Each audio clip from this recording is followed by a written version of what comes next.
Good day, folks. This is StarMexus84. I got a response to my video, What is Your Purpose? And in the description box it says, Brother Rex, or Islam and Friends, destroys atheism with a sound argument in less than a few minutes.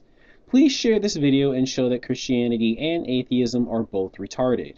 I challenge all atheists from YouTube, from The Amazing Atheist to Thunderfoot and idiots like StarMexus84, oh that wasn't very nice, to disprove this argument or admit defeat and leave YouTube forever. Ooh. For those of you who change their mind, non-Muslims, get a free Quran and he provides a link, blah blah blah.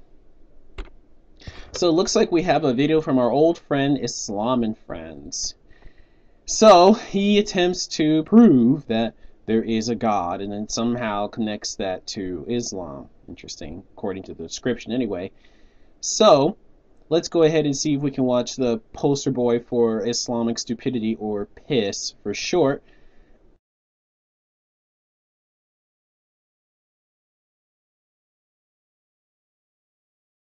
And let's rebut him once again. Now, I'm going to be watching this video, but you're actually going to be able to see the video on the screen at home because, well, we have the technology to do that.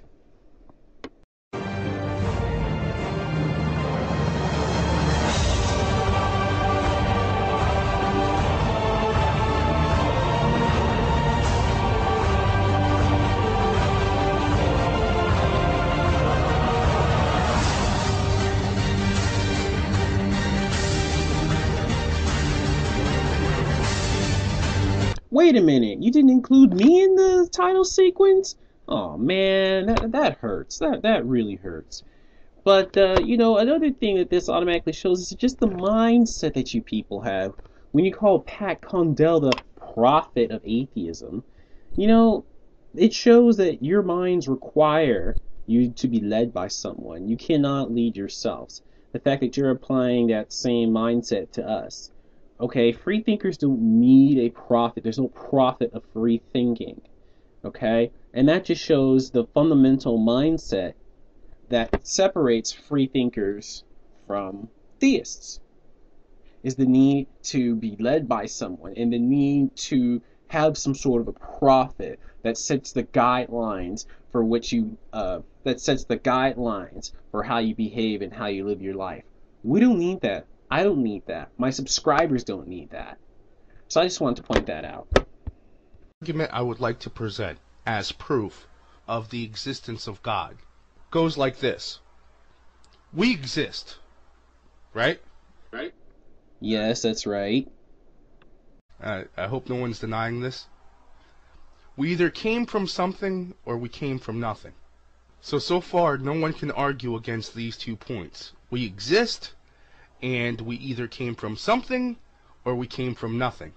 Any objections there? No objections. Okay, good. Now we know that nothing produces nothing. Does that make sense? If you have nothing, it's not going to produce anything because there's nothing there to produce anything. Hence, nothing produces nothing. Okay? If you've ever seen nothing produce something, just let me know. And I'll concede that this is a bogus point. But so far, I gotta go along with this. That nothing produces nothing. I'm not trying to be some Muslim radical here. I'm just going along with what makes sense to me. Alright, now here's where the Kung Fu starts. No. The Kung Fu.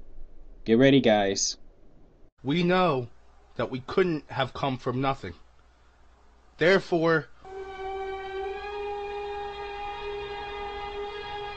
we must have come from something. Now that's... Ooh, no one's saying that we didn't come from anything.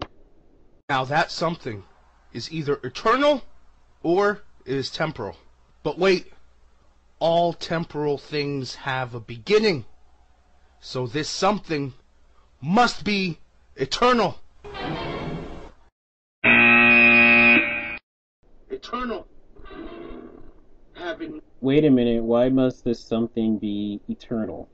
Something could have initiated something, and it could have died or ended. There's nothing to say that whatever got the chain reaction going that caused the universe and whatnot has to be eternal. And of course, so we already can see here that this is the old watchmaker argument, the causality argument. The problem is, the fundamental problem, I just can't believe this argument has been refuted so many times. I can't believe that you guys still continue to use these retarded arguments. Okay, listen. You're saying that everything has a cause and effect, right? So there had to have been a cause. Okay. So then what caused God? Why do you stop at a God? If everything has to have a cause, what makes you want to stop at a God? What caused him? Who created him? You don't know, do you? So you're willing to accept that you don't know what created God, that's beyond your understanding, is what you'll say. But you're not willing to accept that we don't know what caused the beginnings of the universe?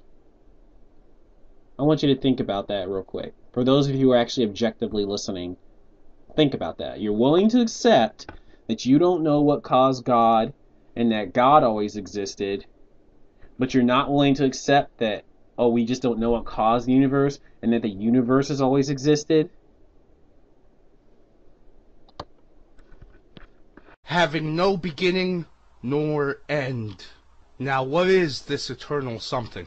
This eternal something is either a living being or a lifeless process. But all visible evidence shows that life always comes from something already living. Wait a minute. Can you point to that physical evidence? Because the theory of abiogenesis specifically states that life came from non-living matter. That's completely ridiculous. So unless you're a creationist, which you probably are, then you have to believe that life can come from non-living matter. Therefore, a living God must exist. Wait. Why must a living God exist? You know, the watchmaker argument worked for so long, but that's why the intellectuals, if you will, became deists. They believe that a God basically got the ball rolling, then he or she left it alone.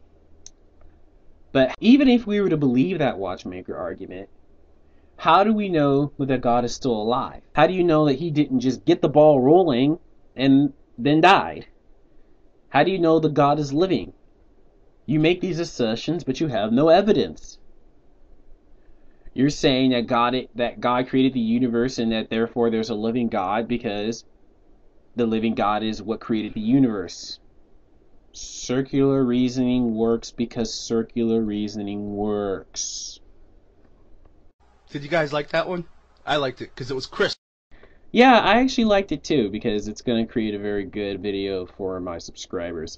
Listen, I actually rebutted the silly watchmaker argument before in a video a while back. If I find it, I'll post it on here. Before I go, I do owe somebody a shout out. Do you like my background? You can thank Omnius Voice for doing that for me. He did a very good job. I think that it really represents who I am and what I represent. And so you should check out his videos. He has very good artistic videos, some debunkings. I'll go ahead and post a link to that in the description box. So you should really check him out, guys. So anyway, thanks for watching. Another edition of Stupidity Slamming Sunday. And also I want to thank Piss